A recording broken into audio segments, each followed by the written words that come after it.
بسم اللہ الرحمن الرحیم۔ السلام علیکم۔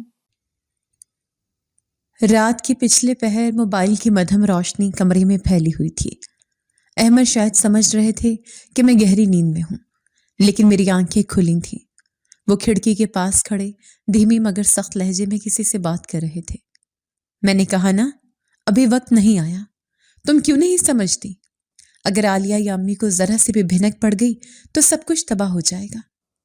دوسری طرف سے شاید کوئی رو رہا تھا، کیونکہ احمد کے ماتھے پر بل پڑ رہے تھے۔ دیکھو، اس بچے کا واسطہ، مجھے مجبور مت کرو۔ میں وعدہ کرتا ہوں میں سب ٹھیک کر دوں گا، لیکن ابھی خاموش رہو۔ میرے دل کی دھڑکن جیسے رک سے گئے۔ بچہ؟ کون سا بچہ؟ اور کون سی تباہی؟ میں نے کروٹ بدلنے کی اداکاری کی تو احمد نے بکھلا کر فوراً کاٹ دیا اور جلدی سے بستر پر آ کر لیٹ گئے۔ میں نے آنکھیں نہیں کھولی، لیکن اس رات میرے دل میں شک کا ایک ایسا بیج بویا گیا تھا جو آنے والے وقت میں ایک تناور درخت بننے والا تھا۔ وہ کون تھی اور احمد مجھ سے کیا چھپا رہے تھے؟ یہ وہ سوال تھا جس کا جواب میری زندگی بدلنے والا تھا۔ خیر، یہ تو بہت بات کی بات ہے۔ کہانی وہاں سے شروع کرتے ہیں جہاں سب کچھ اجلا، شفاف اور خوشیوں سے بھرپور تھا۔ میرا نام عالیہ ہے۔ میں ایک مڈل کلاس فیملی سے تعلق رکھتی تھی۔ میرے والد ایک سرکاری محکمے میں کلرک تھے، سادہ لو اور اصولوں کے پکے انسان۔ ہماری زندگی محدود آمدنی میں بھی پرسکون تھی۔ بچپن سے جوانی تک کا سفر میں نے خوابوں کی دنیا میں طے کیا، اور ان خوابوں کا شہزادہ کوئی اور نہیں، میرا خالہ زاد احمد تھا۔ احمد نہ صرف شکل و صورت میں وجیح تھے، بلکہ ان کی شخصیت میں ایک ایسا روب اور کشش تھی جو مجھے ہمیشہ اپنی طرف کھینچتی تھی۔ خوش قسمتی دیکھیے کہ یہ محبت ایک طرفہ نہیں تھی۔ احمد بھی مجھے اتنی ہی شدت سے چاہتے تھے جتنی شدت سے میں انہیں چاہتی تھی۔ جب احمد کی طرف سے رشتہ آیا تو میرے ماں باپ کو انکار کی کوئی وجہ نظر نہ آئی۔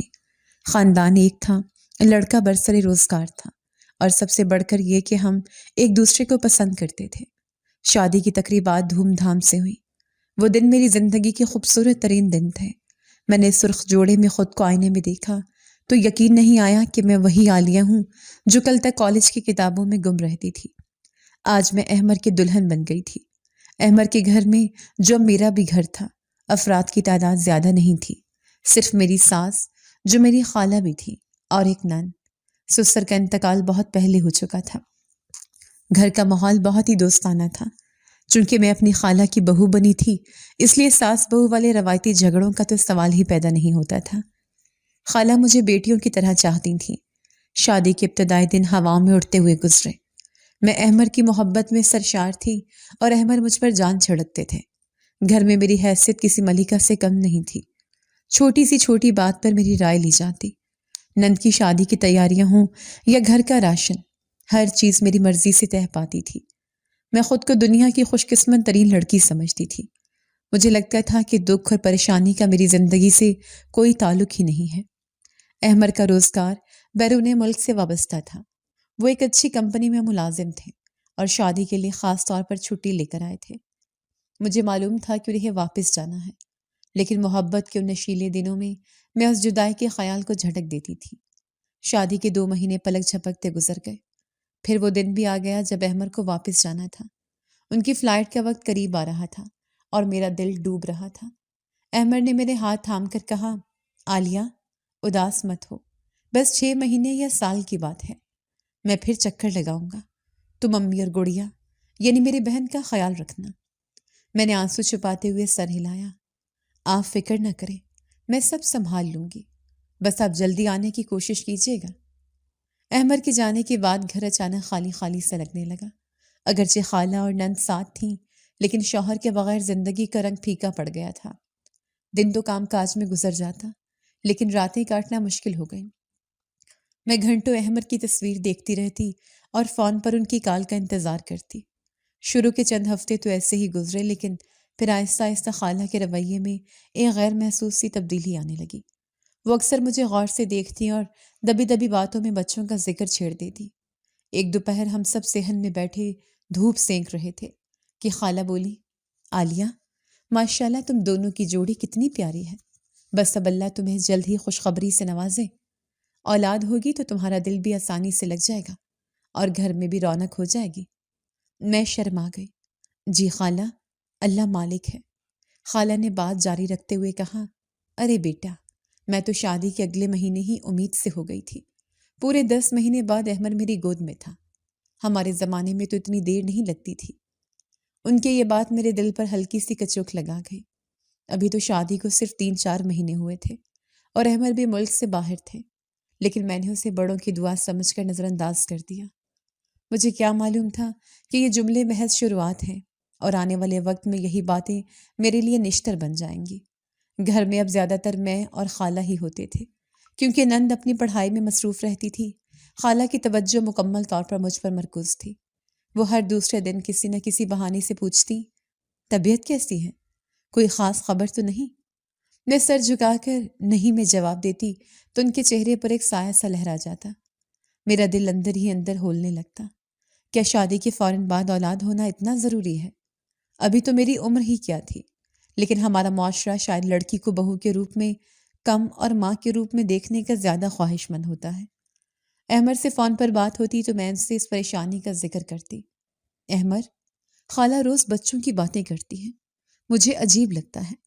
احمد ہمیشہ کی طرح مجھے تسلی دیتے، تم فکر نہ کرو عالیہ، امی بوڑھی ہیں، پوتے پوتیوں کا شوق ہے، اس لیے ایسی باتیں کرتی ہیں۔ کوئی ہمیں اتنی جلدی نہیں ہے، ابھی تو ہماری پوری عمر پڑی ہے، اللہ جب چاہے گا دے دے گا، تم ان باتوں کو دل پر مت لیا کرو۔ احمد کی باتوں سے میرے دل کو قرار آ جاتا۔ مجھے لگتا کہ میرا شوہر میرے ساتھ ہے تو مجھے کسی کی پرواہ کرنے کی ضرورت نہیں، لیکن تقدیر میرے ساتھ کیا کھیل کھیلنے جا رہی تھی اس سے میں بالکل بے خبر تھی۔ 6 مہینے کا عرصہ صدیوں جیسا لگا تھا، لیکن آخرکار وہ گھڑی آ ہی گئی جب احمد واپس آئے۔ ان کے آنے سے گھر میں جیسے دوبارہ زندگی لوٹ آئی تھی۔ میں نے اپنا ہر دکھ، ہر اکیلا پن ان کے سینے سے لگ کر بھلا دیا تھا۔ مجھے لگا کہ اب سب ٹھیک ہو جائے گا۔ احمد میرے پاس ہیں تو دنیا کی کوئی پریشانی میرے قریب نہیں آ سکتی، لیکن میں غلط تھی۔ میری اصل آزمائش تب شروع ہونے والی تھی۔ ابھی احمد کو آئے ہوئے کچھ ہی دن گزرے تھے کہ ایک صبح ناشتے کی میز پر خالہ نے پھر وہی موضوع چھیڑ دیا۔ خالہ نے چائے کا کپ رکھتے ہوئے مجھ پر ایک گہری نظر ڈالی اور بولی، عالیہ، اب تو ماشاءاللہ احمد بھی گھر آ گیا ہے، اب تو ہمیں خوشخبری سنا دو۔ محلے کی عورتیں پوچھتی ہیں تو میرے پاس کوئی جواب نہیں ہوتا۔ میرا نوالہ حلق میں اٹک گیا۔ میں نے نظریں جھکا لی اور دھیمی آواز میں بولی، امی، ابھی تو احمد کو آئے ہوئے ہفتہ ہی ہوا ہے۔ خالہ نے فوراً ٹوک دیا، ہفتہ ہوا ہے تو کیا ہوا؟ شادی کو تو 7-8 مہینے ہو گئے ہیں نا۔ دیکھو شازیہ کی بہو کو شادی کے سال کے اندر ہی گود ہری ہو گئی تھی۔ میں تو کہتی ہوں تم اپنا چیک اپ کروا لو یا حکیم کے پاس چلتے ہیں۔ احمد نے بات سنبھالنے کی کوشش کی، امی، آپ بھی کیا ناشتے پر یہ باتیں لے کر بیٹھ گئی؟ ابھی تو میں آیا ہوں، ہمیں کچھ وقت دے، اللہ مالک ہے، دے گا اولاد۔ خالہ نے منہ بنایا، ہاں ہاں، تم تو بس بیوی کی طرفداری کرو، میں تو اس لیے کہہ رہی ہوں کہ کل کو کوئی مسئلہ نہ ہو جائے۔ میرا دل کرتا ہے اپنے پوتے کا منہ دیکھ لو مرنے سے پہلے۔ یہ مرنے سے پہلے والا جملہ خالہ کا سب سے بڑا ہتھیار تھا، جس کے آگے ہم دونوں خاموش ہو جاتے تھے۔ رات کو کمرے میں نے احمد کا ہاتھ تھام لیا۔ میرا دل بوجھل تھا۔ احمد، امی کیوں نہیں سمجھتی؟ ان کی باتیں مجھے اندر سے توڑ دیتی ہیں۔ مجھے لگتا ہے مجھ میں کوئی کمی ہے۔ احمد نے مسکرا کر میرے ماتھے پر بوسہ دیا اور بولے، عالیہ، تم امی کی باتوں کو دل پر مت لیا کرو، وہ پرانے زمانے کی عورت ہے، ان کی سوچ بس یہیں تک محدود ہے۔ تم بالکل ٹھیک ہو، کوئی کمی نہیں ہے تم میں۔ ڈاکٹر کہتے ہیں ٹینشن لینے سے بھی مسئلہ ہوتا ہے، تم بس خوش رہا کرو۔ لیکن احمد، اگر سچ میں اولاد نہ ہوئی تو؟ میرے لہجے میں چھپا خوف امڑ آیا۔ احمد نے سختی سے کہا، ایسا کیوں نہیں ہوگا؟ ضرور ہوگا، اور اگر دیر بھی ہو گئی تو کیا ہوگا؟ ہم دونوں ایک دوسرے کے لیے کافی ہیں، تم میری زندگی والیہ، باقی سب چیزیں بعد میں آتی ہیں۔ احمد کی ان باتوں نے مجھے وقتی طور پر تو حوصلہ دے دیا، لیکن وہ ڈر میرے اندر کہیں چھپ کر بیٹھ گیا۔ احمد کی چھٹیاں ختم ہوئیں اور وہ واپس چلے گئے۔ گھر پھر سے ویران ہو گیا۔ اب کی بار خالہ کا رویہ پہلے سے زیادہ سخت ہو گیا تھا۔ ہر مہینہ میرے لیے ایک امتحان ہوتا تھا۔ جب امید ٹوٹتی تو خالہ کا چہرہ دیکھنے والا ہوتا۔ وہ طنزیہ جملے کستی اور میں کمرے میں جا کر گھنٹوں روتی رہتی۔ اسی طرح وقت گزرتا رہا۔ احمد 6 مہینے بعد پھر آئے، پھر وہی امیدیں، وہی دعائیں اور آخر میں وہی مایوسی۔ اس بار احمد 2 مہینے کی چھٹی پر آئے تھے۔ میں نے سوچ لیا تھا کہ اب مجھے کچھ کرنا ہوگا۔ ایک رات میں نے ہمت کر کے احمر سے کہا، احمر، ڈاکٹرز کہتے ہیں کہ شاید دوری کی وجہ سے مسئلہ ہو رہا ہے۔ میں آپ کے پاس آنا چاہتی ہوں، مجھے اپنے ساتھ باہر لے چلیں، یا پھر آپ کچھ عرصے کے لیے مستقل یہاں آ جائیں۔ ہم ساتھ رہیں گے تو شاید اللہ ہماری سن لے۔ احمر ایک دم چونک گئے، جیسے میں نے کوئی غلط بات کہہ دی ہو۔ نہیں عالیہ، یہ نہیں ہو سکتا، انہوں نے فوراً جواب دیا۔ کیوں نہیں ہو سکتا؟ میں نے ضد کی۔ میں آپ کی بیوی ہوں، میرا حق ہے آپ کے ساتھ رہنا۔ احمر نے نرمی سے سمجھانے والے انداز میں کہا، دیکھو عالیہ، تم جانتی ہو امی بوڑھی ہیں، ان کی طبیعت بھی ناساز رہتی ہے۔ نند کی شادی ہو گئی ہے، اب وہ اپنے گھر کی ہے۔ اگر میں تمہیں لے گیا تو امی کا خیال کون رکھے گا؟ یہ گھر تو ویران ہو جائے گا، گھر ماں کے لیے رہے گا۔ میں تمہیں وہاں نہیں بلا سکتا، تمہیں یہ قربانی دینی ہوگی۔ میری جان، تو کیا ہماری اولاد کی کوئی اہمیت نہیں؟ میری آنکھوں میں آنسو آ گئے۔ احمر نے مجھے گلے لگا لیا۔ اہمیت ہے نا، بہت ہے، لیکن ماں کی خدمت بھی تو ضروری ہے۔ تم یہاں علاج کرواؤ، میں خرچہ بھیجتا رہوں گا، فکر مت کرو، اگلی بار جب میں آؤں گا تو سب ٹھیک ہو جائے گا۔ میں خاموش ہو گئی۔ احمر کی مجبوری میرے سامنے تھی، یا شاید یہ ان کی مجبوری نہیں، کچھ اور تھا جسے میں سمجھ نہیں پا رہی تھی۔ میں نے اپنی خواہش کا گلا گھونٹ دیا اور اسی گھر میں رہنے پر راضی ہو گئی جہاں ہر دیوار مجھے کاٹ کھانے کو دوڑتی تھی۔ احمر پھر چلے گئے۔ اس بار میں نے فیصلہ کر لیا تھا کہ میں ہاتھ پر ہاتھ دھرے نہیں بیٹھوں گی۔ میں نے شہر کی سب سے بڑی لیڈی ڈاکٹر سے وقت لیا۔ مجھے جاننا تھا کہ آخر کمی کہاں ہے۔ اگلی بار جب احمر نے بتایا کہ وہ چھٹی آ رہے ہیں تو میں نے ڈاکٹر سے اپنا باقاعدہ علاج شروع کروا دیا۔ ڈاکٹر نے میرے تمام ٹیسٹ کیے۔ وہ ایک سنجیدہ خاتون تھی۔ رپورٹس آنے والے دن میں ان کے کلینک میں بیٹھی تھی۔ میرے دل کی دھڑکنیں بے ترتیب تھیں۔ ڈاکٹر نے رپورٹس میز پر رکھی اور اپنی اینک درست کرتے ہوئے میری طرف دیکھا۔ ان کی نظر میں ہمدردی تھی۔ دیکھو بیٹا، میں تمہیں جھوٹی تسلی نہیں دوں گی۔ ڈاکٹر کی آواز میرے کانوں میں گونجی۔ کیا مطلب ڈاکٹر صاحبہ؟ سب ٹھیک تو ہے نا؟ میرے ہاتھ کانپنے لگے۔ تمہاری رپورٹس میں پیچیدگیاں بہت زیادہ ہیں۔ میڈیکل سائنس کے مطابق تمہارے ہاں اولاد ہونے کے امکانات نہ ہونے کے برابر ہیں۔ سچ تو یہ ہے کہ تم کبھی ماں نہیں بن سکتی۔ یہ الفاظ نہیں تھے، یہ بجلی تھی جو مجھ پر گری تھی۔ میرے پیروں کے نیچے سے زمین نکل گئی۔ کمرے کی ہر چیز گھومنے لگی، کانوں میں سائیں سائیں ہونے لگی۔ میں کبھی ماں نہیں بن سکتی، میری گود ہمیشہ ہری رہنے کی بجائے بنجر رہے گی۔ ڈاکٹر، آپ دوبارہ چیک کر لیں، شاید کوئی غلطی۔ میری آواز بھر آ گئی۔ میں نے 2 بار چیک کیا ہے۔ آئی ایم سوری عالیہ۔ میں کلینک سے کیسے نکلی، کیسے گھر پہنچی، مجھے کچھ ہوش نہ تھا۔ میں بس ایک ہی جملہ دماغ میں ہتھوڑے برسا رہا تھا، تم کبھی ماں نہیں بن سکتی۔ گھر پہنچ کر میں نے خود کو کمرے میں بند کر لیا۔ اب سب سے بڑا سوال یہ تھا کہ میں احمر کو کیا بتاؤں گی، وہ احمر جو ہر بار آتے ہیں اس امید کے ساتھ کہ میں انہیں خوشخبری سناؤں گی۔ اگر انہیں پتہ چل گیا کہ میں بانجھ ہوں تو کیا وہ مجھے رکھیں گے؟ کیا خالہ مجھے اس گھر میں رہنے دیں گی؟ نہیں، میں انہیں سچ نہیں بتا سکتی۔ مجھے یہ راز چھپانا ہوگا، ورنہ میرا گھر اجڑ جائے گا۔ لیکن کب تک؟ آخر کب تک میں یہ جھوٹ چھپا سکوں گی؟ وقت پڑ لگا کر اڑنے لگا۔ 9 سال، یہ محض 2 الفاظ ہیں، لیکن ان 9 سالوں میں میں نے کتنی صدیاں گزاری تھیں یہ صرف میرا دل جانتا تھا۔ احمر ہر سال آتے، چھٹیاں گزارتے اور واپس چلے جاتے۔ ہر بار وہی امید، وہی ٹیسٹ، وہی دلاسے، اور آخر میں وہی ویرانی۔ میں نے یہ راز سینے میں دفن کر لیا تھا کہ میں کبھی ماں نہیں بن سکتی۔ ہر گزرتے دن کے ساتھ میرا خوف بڑھتا جا رہا تھا۔ مجھے ڈر تھا کہ جس دن یہ راز کھلا میری دنیا راکھ کا ڈھیر بن جائے گی۔ اب احمر بھی پریشان رہنے لگے تھے۔ ان کے چہرے پر تھکاوٹ اور مایوسی صاف نظر آتی تھی۔ میں انہیں جھوٹی تسلی دیتی کہ اللہ جلد کرم کرے گا، لیکن میرے اندر کا چور مجھے نچلا نہیں بیٹھنے دیتا تھا۔ اس بار جب احمر آئے تو فضا کچھ بدلی ہوئی تھی۔ خالہ کی طبیعت کافی خراب رہنے لگی تھی اور ان کا صبر اب جواب دے چکا تھا۔ ایک دوپہر میں کچن میں چائے بنا رہی تھی کہ مجھے خالہ کے کمرے سے اونچی آوازیں سنائی دی۔ میں نے چولہا بند کیا اور دبے پاؤں دروازے کے پاس جا کھڑی ہوئی۔ خالہ کی آواز میں ایک عجیب سی سختی تھی۔ احمر، میری بات غور سے سنو، اب میں مزید صبر نہیں کر سکتی۔ 9 سال ہو گئے ہیں، 9 سال۔ لوگوں کے تانے اب میرے دل کو چھلنی کر دیتے ہیں۔ احمد نے نرمی سے کہا، اماں میں سمجھتا ہوں، لیکن اس میں عالیہ کا کیا قصور ہے؟ یہ تو اللہ کی دین ہے۔ خالہ فوراً بولی، قصور کسی کا بھی ہو، نتیجہ تو یہ ہے کہ میرا آنگن ویران ہے۔ دیکھو احمد، مجھے مرنے سے پہلے پوتے کا منہ دیکھنا ہے۔ اگر اس دفعہ بھی تمہاری بیوی امید سے نہ ہوئی تو میں تمہاری دوسری شادی کر دوں گی۔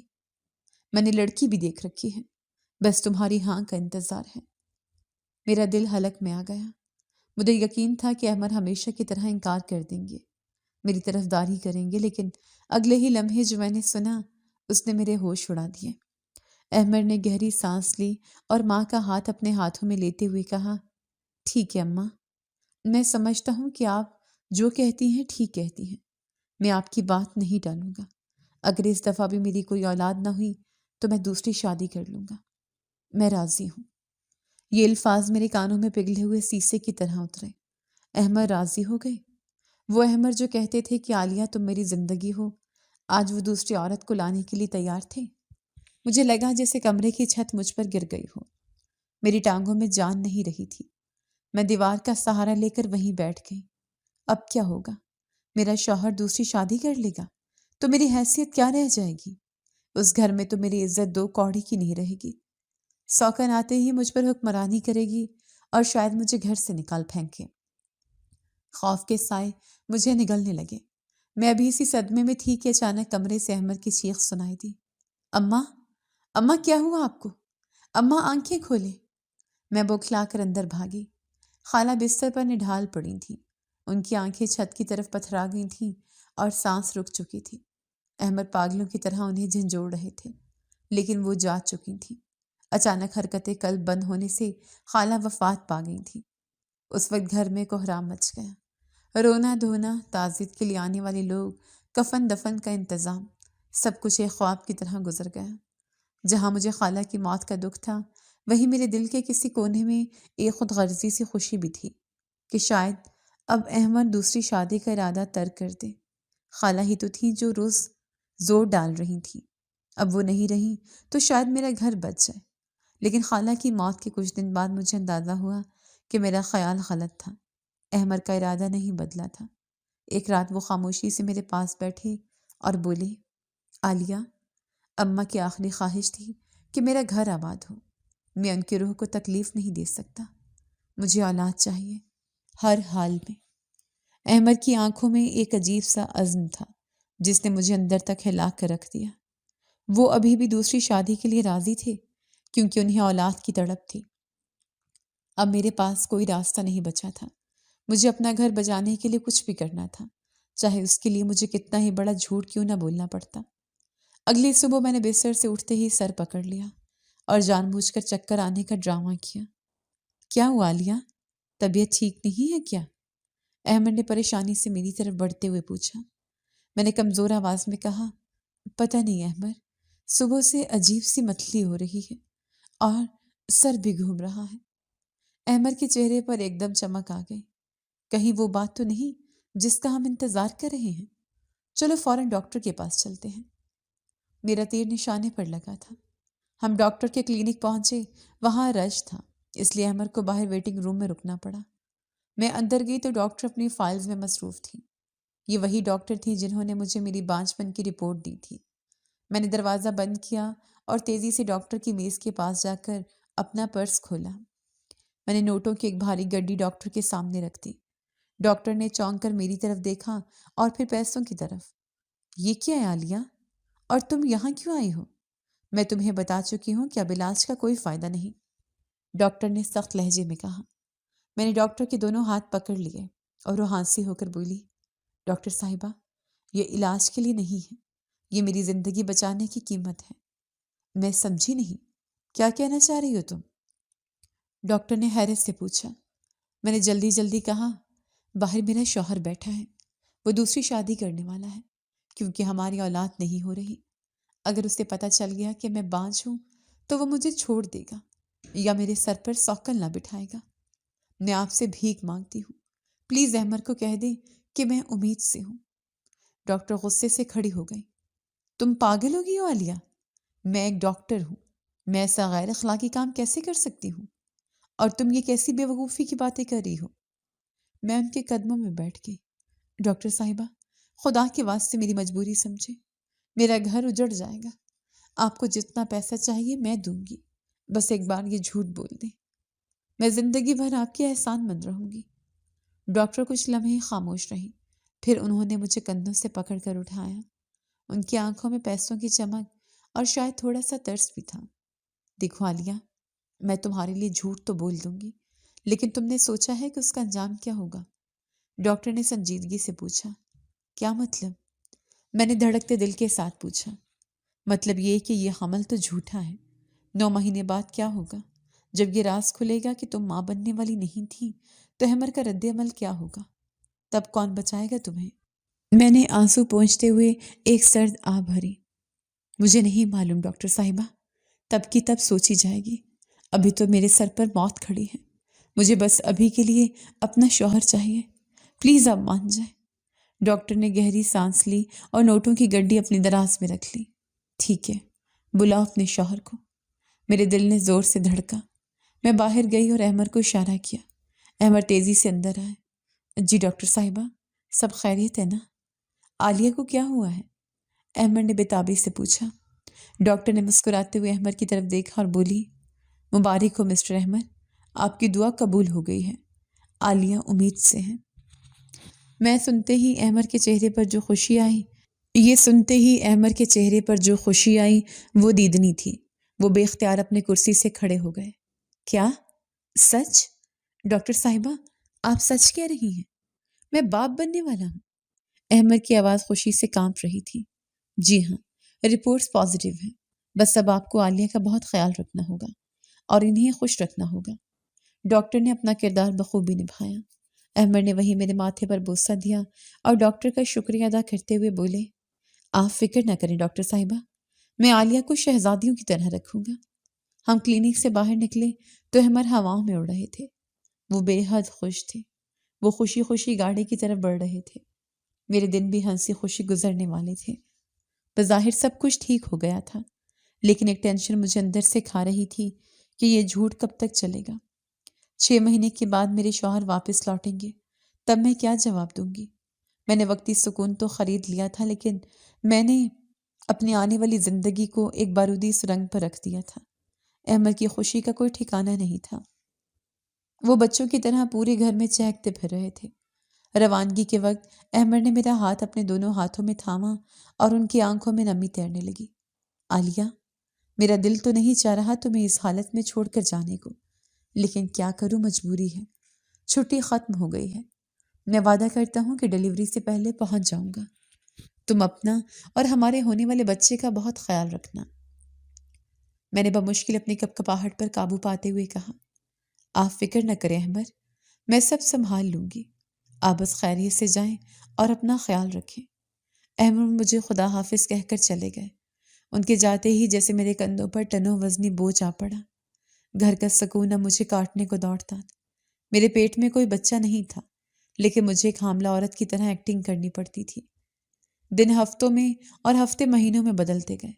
فون پر احمد کی آواز میں ہمیشہ ایک ہی جوش ہوتا، عالیہ کیسی طبیعت ہے؟ اب ہمارا بچہ لاتے تو مارتا ہے نا؟ کیسا محسوس ہوتا ہے؟ احمد کے اس سوال پر میرا سانس رک جاتا۔ میں فون کا ریسیور زور سے بھینچ لیتی اور جھوٹ بولتی، جی احمد بہت شرارتی ہو گیا ہے، بہت حرکت کرتا ہے۔ احمد ہنس دیتے، بالکل مجھ پر گیا ہوگا، تم فکر نہ کرو، میں 6 مہینے تک ہر حال میں آ جاؤں گا۔ یہی تو میرا ڈر تھا کہ جب وہ آئیں گے تو کیا دیکھیں گے۔ میرا پیٹ تو ویسے کا ویسا ہی تھا۔ میں نے ڈھیلے کپڑے پہننا شروع کر دیے تھے اور پیٹ پر کپڑے کا پیڈ باندھ لیتی تاکہ ویڈیو کال پر بھرم قائم رہے۔ یہ ایک اذیت ناک عمل تھا جو مجھے اندر ہی اندر کھا رہا تھا۔ وقت اپنی رفتار سے چلتا رہا اور 6 مہینے گزر گئے۔ احمد کا فون آیا تو ان کی آواز میں پریشانی تھی۔ عالیہ، ایک بری خبر ہے، کمپنی نے میری چھٹی کینسل کر دی ہے، ایک بڑے پروجیکٹ کی وجہ سے۔ مجھے لگتا ہے میں بچے کی پیدائش پر نہیں آ سکوں گا۔ یہ خبر میرے لیے کسی نعمت سے کم نہیں تھی۔ میں نے دل ہی دل میں اللہ کا شکر ادا کیا کہ مجھے مزید کچھ مہلت مل گئی۔ میں نے اداسی کا ڈرامہ کرتے ہوئے کہا، یہ تو بہت بری بات ہے احمد۔ میں اکیلے کیسے سب کروں گی؟ حوصلہ رکھو میری جان، میں پیسے بھیج رہا ہوں، تم بہترین ہسپتال میں ڈلیوری کروانا، میں کوشش کروں گا کہ جلد از جلد آ سکوں۔ احمد نے مجھے دلاسا دیا۔ احمد کے نہ آنے سے مجھے وقتی سکون مل گیا، لیکن 9 مہینے کا وقت پورا ہونے میں اب زیادہ دیر نہیں تھی۔ 9 مہینے پورے ہوتے ہی ایک نیا امتحان میرے سامنے کھڑا تھا۔ اب مجھے کیا کرنا تھا؟ جس تاریخ کو ڈاکٹر نے میرے جھوٹ کے مطابق ڈلیوری کی تاریخ بتائی تھی، وہ دن آ گیا۔ احمد کا فون مسلسل آ رہا تھا، میرا دل خوف سے بند ہو رہا تھا۔ آخر کار میں نے ایک اور فیصلہ کیا، ایک جھوٹ کو چھپانے کے لیے دوسرا جھوٹ۔ میں نے فون اٹھایا اور اپنی آواز میں خوشی کا مصنوعی رنگ بھرتے ہوئے کہا، مبارک ہو احمد، ہمارے ہاں بیٹی ہوئی ہے۔ دوسری طرف چند لمحے خاموشی رہی اور پھر احمد کی خوشی سے بھرپور چیخ سنائی دی، کیا بیٹی؟ یا اللہ تیرا شکر ہے عالیہ، تم سچ کہہ رہی ہو؟ میری بیٹی؟ وہ کس پر گئی ہے؟ تم ٹھیک تو ہو نا؟ میں نے آنکھیں بند کر لی۔ میرا ضمیر مجھے ملامت کر رہا تھا کیونکہ یہ سب جھوٹ تھا۔ نہ کوئی ہسپتال تھا، نہ کوئی بچہ، اور نہ ہی کوئی پیدائش۔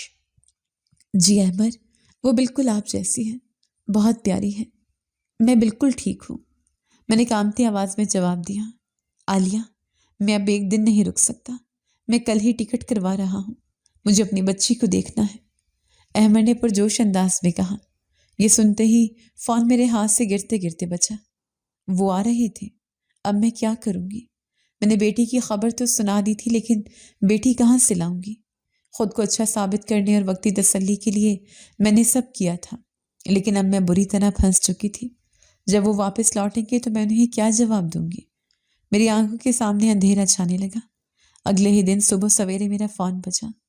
دوسری طرف احمد تھے اور ان کی آواز میں ہیجان خیزی تھی۔ عالیہ، تم یقین نہیں کرو گی، لیکن میں ایئرپورٹ پر ہوں، میری فلائٹ کنفرم ہو گئی ہے، میں بس جہاز میں بیٹھنے ہی والا ہوں، کل صبح تک میں تمہارے پاس ہوں گا، اپنی بیٹی کے پاس۔ احمد نے فون بند کر دیا، لیکن میرے ہاتھ سے موبائل پھسل کر گود میں گر گیا۔ میرے ہاتھ پاؤں کی جان نکل گئی تھی، مجھے سمجھ نہیں آ رہی تھی کہ میں کیا کروں۔ کمرے کی دیواریں مجھ پر ہنس رہی تھیں۔ کل صبح؟ صرف 24 گھنٹے؟ میں اتنی جلدی بچہ کہاں سے لاؤں؟ کیا میں بازار جاؤں اور کسی سے بچہ مانگ لوں؟ میں پاگلوں کی طرح کمرے میں چکر کاٹنے لگی۔ میرا دماغ معاف ہو چکا تھا۔ مجھے لگ رہا تھا کہ اب میرا پردہ فاش ہونے والا ہے۔ احمد آئیں گے اور جب انہیں پتہ چلے گا کہ کوئی بچہ نہیں ہے تو وہ مجھے زندہ درگور کر دیں گے۔ میں نے بے خیالی میں چادر اوڑھی اور گاڑی کی چابیاں اٹھا کر باہر نکل گئی۔ مجھے خود نہیں معلوم تھا کہ میں کہاں جا رہی ہوں۔ میں گاڑی سڑکوں پر دوڑاتی رہی۔ میرا دل چیخ چیخ کر کہہ رہا تھا کہ کچھ کرو عالیہ، ورنہ سب ختم ہو جائے گا۔ میں گاڑی میں بیٹھی بہت پریشانی کے عالم میں تھی کہ مجھے کیا کرنا ہوگا، اتنی جلدی کیسے بچہ پیدا کروں اور انہیں دوں۔ گاڑی کے اشارے پر رکی، میرا سر سٹیئرنگ پر تھا اور آنکھوں سے آنسو بہہ رہے تھے۔ تبھی شیشے پر ٹک ٹک ہوئی۔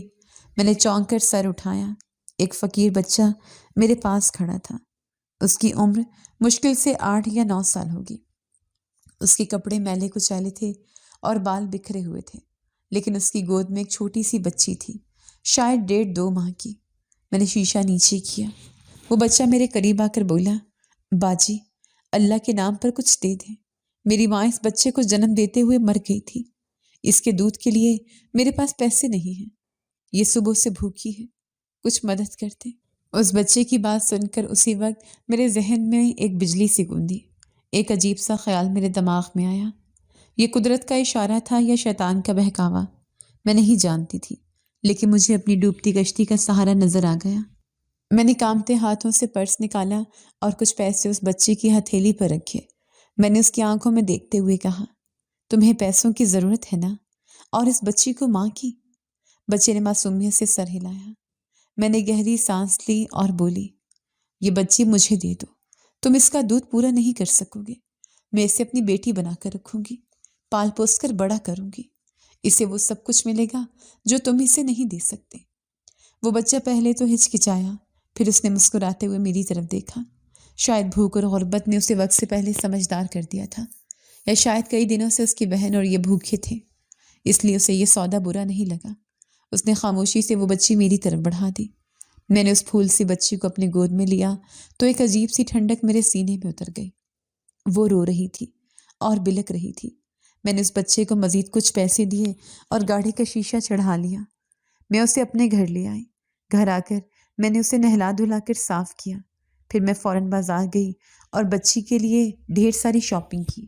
نئے کپڑے، کھلونے، پاؤڈر، لوشن، ہر وہ چیز خریدی جو ایک نوزائیدہ بچے کے لیے ضروری ہوتی ہے۔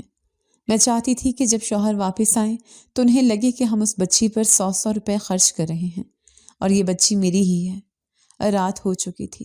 بچی پرسکون ہو کر سو رہی تھی۔ میں اس کے معصوم چہرے کو دیکھ رہی تھی اور سوچ رہی تھی کہ کل جب احمر آئیں گے تو کیا وہ پہچان پائیں گے کہ یہ ان کا خون نہیں ہے۔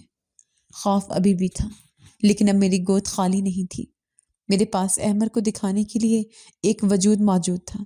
اگلے دن سورج طلوع ہوا تو میری بے چینی عروج پر تھی۔ آج احمر واپس آ رہے تھے۔ اب میرے پاس کوئی فکر نہیں تھی کیونکہ میرے پاس وہ بچی تھی جسے میں اپنی اور احمد کی اولاد بنا کر پیش کرنے والی تھی۔ میں نے بچی کو نئے کپڑے پہنائے اور اسے خوب تیار کیا۔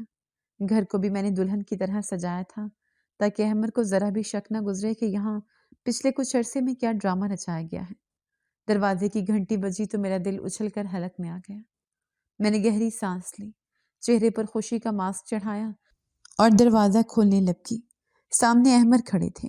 ان کے چہرے پر تھکاوٹ تھی لیکن آنکھوں میں کیسی چمک تھی جو میں نے پہلے کبھی نہیں دیکھی تھی۔ عالیہ، احمد نے مجھے دیکھتے ہی پکارا اور مجھے گلے لگا لیا۔ میں خوشی خوشی شوہر سے ملی تھی۔ میرا دل زور زور سے دھڑک رہا تھا، خوشی سے نہیں بلکہ اس خوف سے جو میرے اندر سانپ بن کر بیٹھا تھا۔ احمد، آپ آ گئے؟ میں نے آپ کا بہت انتظار کیا، میں نے مسکراتے ہوئے کہا۔ احمد نے ادھر ادھر دیکھا۔ میری بیٹی کہاں ہے؟ میں اسے دیکھنے کے لیے ایک ایک پل تڑپا ہوں۔ میں جلدی سے اندر گئی اور کمرے سے بیٹی کو اٹھا کر باہر لائی تاکہ شوہر سے ملاؤں۔ وہ معصوم بچی میری باہوں میں سو رہی تھی۔ میں نے دھڑکتے دل کے ساتھ اسے احمد کے سامنے کیا۔ یہ دیکھیں احمد، یہ ہے ہماری بیٹی۔ احمد نے کانپتے ہاتھوں سے بچی کو تھامنے کے لیے ہاتھ بڑھائے، لیکن جیسے ہی ان کی نظر میری بیٹی کے چہرے پر پڑی وہ وہیں ٹھٹک کر رہ گئے۔ ان کے بڑھتے ہوئے ہاتھ ہوا میں معلق ہو گئے اور چہرے کا رنگ ہلدی کی طرح زرد پڑ گیا۔ وہ ایسے ساکت ہو گئے جیسے انہوں نے کوئی بھوت دیکھ لیا ہو۔ احمد، کیا ہوا؟ آپ اسے گود میں کیوں نہیں لیتے؟ میں نے گھبرا کر پوچھا۔ احمد کی نظریں بچی کے چہرے پر جمی ہوئی تھیں۔ ان کی آنکھوں میں ایک عجیب سی وحشت اتر آئی تھی۔ یہ بچی تمہاری ہے؟ احمد کی آواز بھاری اور انجانی سی تھی۔ میں نے جلدی سے اس بات میں سر ہلایا۔ جی احمد، یہ میری اور آپ کی بچی ہے۔ کیوں، کیا ہوا؟ احمد نے ایک جھٹکے سے نظر اٹھا کر میری طرف دیکھا۔ ان کی آنکھوں میں غصہ نہیں بلکہ گہرا خوف اور صدمہ تھا۔ نہیں، یہ ناممکن ہے، یہ تو بالکل ویسی ہے۔ وہ بڑبڑائے۔ کیسی ہے؟ مجھے سمجھ نہیں آئی آپ کیا کہہ رہے ہیں۔ میرا دل ڈوبنے لگا۔ احمد نے اچانک میرے کندھے پکڑ لیے اور زور سے جھنجھوڑا۔ مجھے سچ بتاؤ عالیہ، یہ بچی کہاں سے آئی ہے؟ مجھے ابھی اسی وقت اس کی ماں کے پاس لے چلو۔ میں ہکا بکا رہ گئی۔ کیا مطلب آپ کا؟ میں ہی تو اس کی ماں ہوں۔ آپ کیسی بہکی بہکی باتیں کر رہے ہیں؟ نہیں، تم جھوٹ بول رہی ہو۔ احمد چیخے۔ میں جانتا ہوں تم اس کی ماں نہیں ہو، تم نے اسے صرف پالا ہے۔ اس کی ماں کوئی اور ہے۔ مجھے اس کی آنکھیں بتا رہی ہیں، اس کا چہرہ بتا رہا ہے۔ میں لرز گئی۔ احمد کو کیسے پتہ چلا؟ کیا ڈاکٹر نے بتا دیا؟ لیکن ڈاکٹر تو بک چکی تھی۔ احمد، آپ سفر سے تھکے ہوئے ہیں، آپ کو آرام کی ضرورت ہے۔ اتنی ٹھنڈ میں کیسے اس بچی کو باہر نکال سکتی ہوں؟ میں نے بات ٹالنے کی کوشش کی لیکن احمد نے میری ایک نہ سنی۔ ان کی حالت غیر ہو رہی تھی۔ وہ دیوانوں کی طرح بچی کی طرف دیکھ رہے تھے۔ مجھے کوئی آرام نہیں کرنا، مجھے اپنے گناہ کی معافی مانگنی ہے۔ تمہیں نہیں بتا لیا، یہ قدرت کا انتقام ہے۔ مجھے جلد از جلد اس کی ماں کے پاس لے چلو ورنہ میں پاگل ہو جاؤں گا۔ میں اب شوہر کے سامنے ہاتھ جوڑ کر منتیں مانگ رہی تھی کہ یہ بچی میری ہی ہے، لیکن تبھی میرا شوہر پھر بولا، خدا کے لیے عالیہ، مجھے اس جگہ لے چلو جہاں سے تم اسے لائی ہو۔ اگر تم نے سچ نہ بتایا تو میں مر جاؤں گا۔ احمد کی حالت دیکھ کر مجھے لگا اب جھوٹ بولنے کی گنجائش ختم ہو چکی ہے۔ میں نے ہمت ہار دی۔ میں نہیں جانتی اس کی ماں کہاں ہے۔ میں نے روتے ہوئے اپنے شوہر سے یہ بات کہی۔ میں نے اسے ایک فقیر لڑکے سے لیا تھا۔ وہ کہہ رہا تھا اس کی ماں مر گئی ہے۔ احمد نے بے یقینی سے میری طرف دیکھا۔ کون سا لڑکا؟ کہاں ملا تھا وہ؟ اشارے پر۔ اس نے کہا تھا وہ اس کا بھائی ہے۔ میں نے سچ اگل دیا۔ احمد کو جیسے کرنٹ لگا ہو، اسے کچھ سمجھ نہ آئے۔ وہ میرا ہاتھ تھامے ایک گود میں بچی کو اٹھائے گھر سے باہر نکلے۔ ان کے قدموں میں ایک عجیب سی تیزی تھی۔ چلو میرے ساتھ، مجھے وہ جگہ دکھاؤ، مجھے وہ لڑکا ڈھونڈنا ہے۔ میں حیرانی سے ان کی طرف دیکھ رہی تھی اور کہہ رہی تھی، کیا ہوا احمد؟ کس کی بچی ہے یہ؟ اور آپ اس عورت کو کیسے جانتے ہیں جس کی یہ بچی ہے؟ احمد نے کوئی جواب نہ دیا۔ وہ بس مجھے کھینچتے ہوئے گاڑی کی طرف لے گئے۔ رات کا اندھیرا گہرا ہو رہا تھا اور ہم ایک ایسے سچ کی تلاش میں نکل کھڑے ہوئے تھے جو میری زندگی کو ہمیشہ کے لیے بدلنے والا تھا۔ گاڑی سڑک پر ہوا سے باتیں کر رہی تھی۔ احمد کا چہرہ پسینے سے شرابور تھا اور وہ بار بار پیچھے مڑ کر سیٹ پر لیٹی ہوئی بچی کو دیکھ رہے تھے۔ میری حالت غیر تھی۔ میرے دماغ میں سوالات کا طوفان برپا تھا، لیکن احمد کی حالت دیکھ کر مجھے کچھ پوچھنے کی ہمت نہیں ہو رہی تھی۔ آخر کار مجھ سے رہا نہ گیا۔ میں نے ڈرتے ڈرتے پوچھا، احمد، خدا را مجھے بتائیں کہ معاملہ کیا ہے؟ آپ اس عورت کو کیسے جانتے ہیں جس کی یہ بچی ہے؟ اور آپ اسے اپنی بچی کیوں کہہ رہے ہیں؟ احمد نے اسٹیئرنگ وہیل پر زور سے ہاتھ مارا اور ایک گہری آہ بھری۔ تم پوچھ رہی تھی نا کہ یہ بچی کس کی ہے؟ سنو عالیہ، یہ بچی میری ہے، یہ میرا خون ہے۔ میں نے حیرت سے منہ پر ہاتھ رکھ لیا۔ کیا مطلب؟ یہ آپ کیا کہہ رہے ہیں؟ احمد نے میری طرف دیکھے بنا سڑک پر نظریں جمائے ہوئے کہا، میں نے تم سے بہت بڑا دھوکہ کیا ہے عالیہ۔ میں نے اس عورت سے چھپ کر نکاح کیا تھا۔ میرے پیروں تلے سے زمین نکل گئی۔ نکاح؟ آپ نے دوسری شادی کر لی تھی اور مجھے بتایا بھی نہیں؟ ہاں۔ احمد کی آواز بھر آ گئی۔ جب میں ملک سے باہر تھا تو میں نے وہاں نہیں بلکہ یہیں پاکستان کے ایک پسماندہ علاقے میں اس عورت سے نکاح کیا تھا۔ وہ بہت غریب تھی اور بے سہارا تھی۔ مجھے اس سے ہمدردی ہوئی اور پھر محبت۔ اس سے میرا ایک بیٹا بھی تھا۔ بیٹا؟ میرا سر چکرانے لگا۔ تو وہ فقیر بچہ؟ ہاں، احمد نے تائید کی، وہی میرا بیٹا ہے۔ میں ہر بار چھٹی پر آتا تو تم سے ملنے کے بعد چوری چھپے ان سے ملنے جاتا تھا۔ اگلی دفعہ جب میں واپس لوٹا تھا تو اس عورت نے مجھے اپنے بچے کی قسم دی تھی کہ اب میں سب کو بتا دوں کہ ہم دونوں نے نکاح کیا ہے۔ وہ اب چھپ کر نہیں رہنا چاہتی تھی۔ احمد کی آواز میں پچھتاوا ہی پچھتاوا تھا۔ میں نے اس سے وعدہ کیا تھا، لیکن میں ڈر گیا۔ میں ڈر گیا کہ امی کیا کہیں گی، تم کیا کہو گی۔ میں نے پھر بھی کسی کو نہ بتایا اور پھر ایسے ہی واپس لوٹ گیا۔ میں نے اسے چھوڑ دیا۔ میں نہیں جانتا تھا کہ وہ دوبارہ امید سے ہے۔ یہ بچی میری نشانی ہے۔ وہ سن ہو کر رہ گئی۔ میں نے احمد کو ایک فرشتہ سمجھا تھا اور وہ بھی گوشت پوست کے انسان نکلے جن سے خطا ہو گئی تھی۔ احمد نے بات جاری رکھی، میں اس سے معافی مانگنا چاہتا ہوں عالیہ۔ مجھے نہیں معلوم تھا میرے پیچھے اس کے ساتھ کیا ہوا۔ مجھے بس اس اڈے پر لے چلو۔ گاڑی اسی چوک پر رک گئی۔ رات کافی بھیگ چکی تھی۔ احمد نے گاڑی روکی اور پاگلوں کی طرح باہر نکلے۔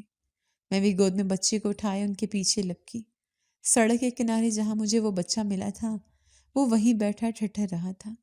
اس کے پاس کچھ نہیں تھا سوائے ایک پھٹی ہوئی چادر کے۔ احمد نے اس بچی کو دور سے پہچان لیا۔ وہ بھاگتے اس کے پاس گئے۔ بیٹا، احمد نے پکارا۔ بچہ ڈر کر پیچھے ہٹا۔ اس نے شاید احمد کو پہچانا نہیں تھا یا اندھیرے کی وجہ سے دیکھ نہیں پایا تھا۔ احمد نے گھٹنوں کے بل بیٹھ کر اس کے کندھے تھام لیے۔ مجھے دیکھو، میں تمہارا باپ ہوں، میں واپس آ گیا ہوں۔ بچہ حیرانی سے احمد کی طرف دیکھ رہا تھا۔ میں بھی قریب پہنچ چکی تھی۔ میری نظر اس بچے پر پڑی تو میرا دل کٹ گیا۔ احمد نے روتے ہوئے پوچھا، تمہاری ماں کہاں ہے؟ مجھے اس کے پاس لے چلو، میں معافی مانگنا چاہتا ہوں۔ بچے نے کانپتے ہوئے ہاتھ سے اپنی جیب سے ایک چھوٹی سی تصویر نکالی۔ اس نے وہ تصویر احمد کے سامنے کر دی اور دھیمی آواز میں بولا، یہ میری ماں کی تصویر ہے۔ وہ تو اس گڑیا کو جنم دیتے ہوئے اللہ کے پاس چلی گئی۔ احمد نے وہ تصویر تھامی اور اسے دیکھتے ہی دھاڑے مار کر رونے لگا۔ وہ تصویر اسی عورت کی تھی جس سے احمد نے وفا کا وعدہ کر کے بے وفائی کی تھی۔ میں نے اسے مار دیا، میں نے اسے مار دیا۔ احمد زمین پر سر رکھ کر رونے لگے۔ میں کھڑی یہ دیکھ رہی تھی، میرے پاس الفاظ نہیں تھے۔ میرا شوہر ایک مجرم کی طرح سڑک پر بیٹھا رو رہا تھا اور اس کے سامنے اس کا وہ بیٹا کھڑا تھا جسے اس نے سالوں تک باپ کے نام سے محروم رکھا تھا۔ احمد وہی سڑک کے کنارے گھٹنوں کے بل بیٹھے تھے اور اس میلے کچیلے بچے کو سینے سے بھینچ رہے تھے، جیسے کوئی کھویا ہوا خزانہ مل گیا ہو۔ ان کی ہچکیاں بن گئیں۔ میرے بچے، میرے بچے۔ احمد کی آواز میں درد تھا۔ میں تمہارا مجرم ہوں، مجھے معاف کر دو۔ میں حیرت سے بت بنی کھڑی تھی۔ وہ بچہ احمد کی گرفت میں سہما ہوا تھا کہ یہ اجنبی آدمی اسے یوں گلے کیوں لگا رہا ہے۔ احمد نے بچے کا چہرہ اپنے ہاتھوں میں لیا اور بولے، تم میرے بیٹے ہو، میری اولاد ہو۔ آج کے بعد میں تمہیں خود سے الگ نہیں کروں گا۔ بچہ حیران اور پریشان تھا۔ اس نے ڈرتے ڈرتے پوچھا، آپ کون ہیں اور میری ماں کو کیسے جانتے ہیں؟ احمد نے آنسو پونچھتے ہوئے کہا، میں تمہارا باپ ہوں۔ میں وہی بدقسمت ہوں جس نے تمہاری ماں سورج کے ساتھ دھوکہ کیا تھا۔ میں نے وعدہ کیا تھا واپس آنے کا، لیکن میں نہیں آیا۔ وہ شاید اسی وجہ سے اپنی جان دے کر اس دنیا سے رخصت ہو گئی۔ یہ سن کر بچے کی آنکھوں میں آنسو آ گئے۔ اس نے احمد کو دھکا نہیں دیا بلکہ روتے ہوئے ان کے گلے لگ گیا۔ ماں آپ کا بہت انتظار کرتی تھی، وہ کہتی تھی بابو جی آئیں گے۔ احمد نے بچے کو اٹھایا اور پھر میری گود میں موجود بچی کی طرف دیکھا، اور یہ میری بیٹی ہے، میری پھول سی بچی۔ ہم سب گاڑی میں بیٹھے اور گھر واپس آ گئے۔ گھر آ کر احمد نے اس بچے کو صوفے پر بٹھایا اور خود اس کے قدموں میں بیٹھ گئے۔ میں خاموش کھڑی تھی۔ مجھے لگ رہا تھا اب میری باری ہے، اب احمد مجھ سے پوچھیں گے کہ میں نے جھوٹ کیوں بولا۔ احمد نے سر اٹھایا اور میری طرف دیکھا۔ ان کی آنکھوں میں غصہ نہیں بلکہ شرمندگی تھی۔ میں نے اس کی ماں کے ساتھ بہت برا کیا لیا۔ پتہ نہیں میرا اللہ مجھے معاف کرے گا یا نہیں، لیکن میں نے بہت بڑا گناہ کیا ہے۔ میں نے ہمت کر کے کہا، احمد آپ تو سب جان گئے ہیں، لیکن میرا بھی ایک سچ ہے۔ میں نے بھی آپ سے جھوٹ بولا کہ یہ بچی۔ احمد نے ہاتھ اٹھا کر مجھے روک دیا۔ میں جانتا ہوں عالیہ۔ میں چونک گئی۔ آپ کیا جانتے ہیں؟ احمد نے گہری سانس لی اور بولی، میں یہ بات جان گیا ہوں کہ تم کبھی ماں نہیں بن سکتی۔ میرے پیروں تلے زمین نکل گئی۔ کیا؟ آپ کو کیسے پتا؟ احمد نے نظریں جھکا لی۔ کیونکہ تمہاری فیملی ڈاکٹر نے مجھے سب کچھ صاف صاف بتا دیا تھا۔ جس دن تم نے اسے پیسے دیے تھے، اس نے مجھے کال کر کے بتا دیا تھا کہ عالیہ ماں نہیں بن سکتی اور وہ جھوٹا ڈرامہ کر رہی ہے۔ تو آپ خاموش کیوں رہے؟ آپ نے مجھے اسی وقت کیوں نہیں روکا؟ میری آنکھوں سے آنسو جاری ہو گئے۔ احمد نے گلوگور لہجے میں کہا، میں خاموش تھا کیونکہ میں جانتا تھا میری پہلی بیوی سے میری اولاد ہے۔ میں جان بوجھ کے انجان بنا رہا۔ میں دوسرے ملک رہتا رہا تاکہ اس سچ کا سامنا نہ کرنا پڑے، لیکن میں نے اپنی بیوی اور بیٹی کو نہ پوچھا۔ مجھے لگا چلو تم خوش ہو تو تمہیں خوش رہنے دوں۔ اب تو میری ایک بیٹی بھی ہو چکی ہے، اب میری فیملی مکمل ہے۔ کمرے میں سناٹا چھا گیا۔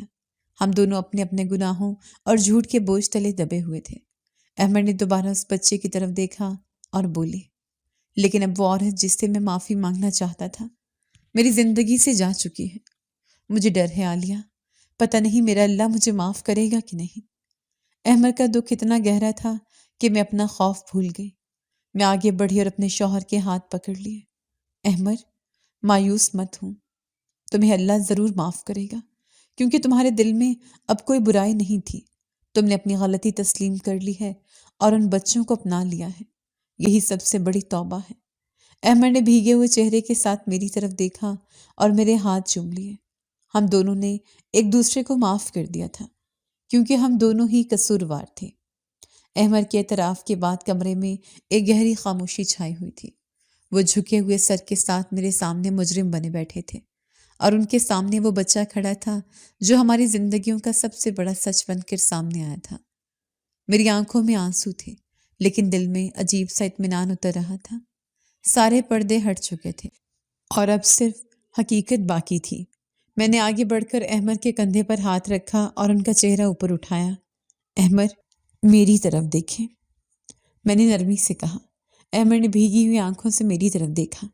میں تمہارے قابل نہیں ہوں عالیہ، میں نے تم سے اتنا بڑا سچ چھپایا۔ ہم دونوں ہی ایک دوسرے سے سچ چھپاتے رہے احمر۔ میں نے ان کے ہاتھ تھام لیے، لیکن آج اللہ نے ہمیں موقع دیا ہے کہ ہم اپنی غلطیوں کی تلافی کر سکیں۔ احمر نے ایک نظر سہمے ہوئے بچے پر ڈالی اور پھر مجھ سے مخاطب ہوئے۔ عالیہ، میں جانتا ہوں کہ یہ تمہارے لیے آسان نہیں ہے۔ ایک سوکن کے بچوں کو اپنانا کسی بھی عورت کے لیے ممکن نہیں ہوتا۔ اگر تم چاہو تو میں انہیں کہیں اور رہنے کا انتظام کر دوں گا، لیکن میں انہیں چھوڑ نہیں سکتا۔ میں نے تڑپ کر احمد کے منہ پر ہاتھ رکھ دیا۔ خبردار جو ایسی بات دوبارہ کی، یہ بچے اب کہیں نہیں جائیں گے۔ میں اس بچے کے پاس گئی اور گھٹنوں کے بل بیٹھ کر اس کے برابر ہو گئی۔ اس کی آنکھوں میں خوف اور بھوک تھی۔ میں نے اس کے میلے گالوں پر ہاتھ رکھا۔ تمہارا نام کیا ہے بیٹا؟ میں نے پیار سے پوچھا۔ علی، بچے نے دھیمی آواز میں جواب دیا۔ علی، میں نے مسکرا کر کہا۔ دیکھو علی، اللہ نے تمہاری ماں کو اپنے پاس بلا لیا ہے کیونکہ وہ بہت اچھی تھی، لیکن اللہ نے تمہیں اکیلا نہیں چھوڑا۔ آج سے میں تمہاری ماں ہوں۔ کیا تم مجھے اپنی ماں کہو گے؟ بچہ حیرت سے میرا منہ تکنے لگا۔ اس نے شاید زندگی میں اتنی نرمی نہیں دیکھی تھی۔ کیا آپ مجھے نہیں ماریں گی؟ اس کے اس معصوم سوال نے میرا کلیجہ چھلنی کر دیا۔ میں نے اسے زور سے گلے لگا لیا اور رو پڑی۔ نہیں میرے بچے، میں تمہیں کبھی نہیں ماروں گی۔ میں تمہیں بہت پیار کروں گی، اتنا پیار جتنا تمہاری سگی ماں کرتی تھی۔ احمر یہ منظر دیکھ کر اپنی جگہ سے اٹھے اور ہمارے پاس آ گئے۔ عالیہ، تم واقعی عظیم ہو، احمر نے کہا۔ میں نے تو سوچا تھا کہ جب تمہیں پتہ چلے گا کہ میں جان گیا ہوں کہ تم کبھی ماں نہیں بن سکتی تو تم ٹوٹ جاؤ گی۔ میں نے چونک کر پوچھا، آپ کو کیسے یقین تھا کہ میں یہ سب برداشت کر لوں گی؟ احمر نے سنجیدگی سے کہا، کیونکہ تمہاری فیملی ڈاکٹر نے مجھے سب کچھ ساتھ ساتھ بتا دیا تھا۔ اس نے کہا تھا کہ عالیہ پیسوں کے زور پر جھوٹی رپورٹ بنوا رہی ہے، لیکن میں خاموش تھا کیونکہ میں جانتا تھا میری پہلی بیوی سے میری اولاد ہے۔ میں اپنے گناہ پر پردہ ڈالنے کے لیے انجان بنا رہا، لیکن آج مجھے احساس ہوا ہے کہ خون کے رشتے سے بڑا دل کا رشتہ ہوتا ہے۔ میں نے احمر کی آنکھوں میں دیکھا۔ احمر، ہم دونوں نے اپنے گھر کو بچانے کے لیے غلط راستے چنے، لیکن ہماری نیت اپنے گھر کو جوڑے رکھنے کی تھی۔ پھر میں نے احمر کے ہاتھ پکڑے اور بولی، تمہیں اللہ ضرور معاف کرے گا، کیونکہ تمہارے دل میں کوئی برائی نہیں تھی، تم بس حالات کے ہاتھوں مجبور ہو گئے تھے۔ اب وہ عورت جسے تم معافی مانگنا چاہتے تھے میری زندگی سے جا چکی ہے اور اپنی نشانیاں ہمارے پاس چھوڑ گئی ہے۔ یہی تمہاری معافی ہے کہ ان یتیم بچوں کو ماں باپ کا سایہ دے۔ احمد نے اس بات میں سر ہلایا اور علی اور اس چھوٹی بچی کو اپنی باہوں میں سمیٹ لیا۔ ہم چاروں ایک دوسرے کے ساتھ جڑ گئے تھے۔ اس رات ہم نے ایک نیا عہد کیا۔ اگلی صبح ہمارے گھر میں ایک نئی زندگی کا آغاز ہوا۔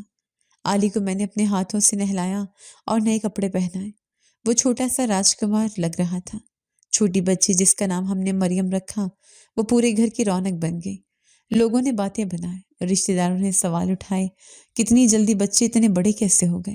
لیکن ہم نے کسی کی پرواہ نہیں کی۔ ہمارے لیے یہی سچ تھا کہ ہم ایک مکمل فیملی تھی۔ میں جو کبھی ماں نہیں بن سکتی تھی، آج 2 بچوں کی ماں تھی۔ اللہ نے مجھ سے میری کوہ کی قربانی مانگی تھی، لیکن بدلے میں مجھے ممتا کے عظیم رتبے پر فائز کر دیا تھا۔ ہم ہنسی خوشی ان دونوں بچوں کے ساتھ اپنی زندگی اچھے طریقے سے گزارنے لگے۔ احمد اب پرسکون تھے اور علی مجھے بڑی مما کہتا تھا۔ مجھے لگتا تھا کہ دنیا کی ساری دولت میرے دامن میں آ گئی ہے۔ یہ کہانی ہمیں سکھاتی ہے کہ بعض اوقات زندگی ہم سے وہ چھین لیتی ہے جس کی ہمیں خواہش ہوتی ہے، تاکہ ہمیں وہ دے سکے جس کی ہمیں ضرورت ہوتی ہے۔ خونی رشتے اہم ضرور ہیں، لیکن دل کے رشتے اور احساس انسانیت انسان کو اشرف المخلوقات بناتے ہیں۔ سچائی اور توبہ کا راستہ کٹھن ضرور ہے، لیکن اس کی منزل ہمیشہ سکون اور رحمت ہوتی ہے۔ جی تو دوستو، کیسی لگی آپ کو ہماری آج کی کہانی؟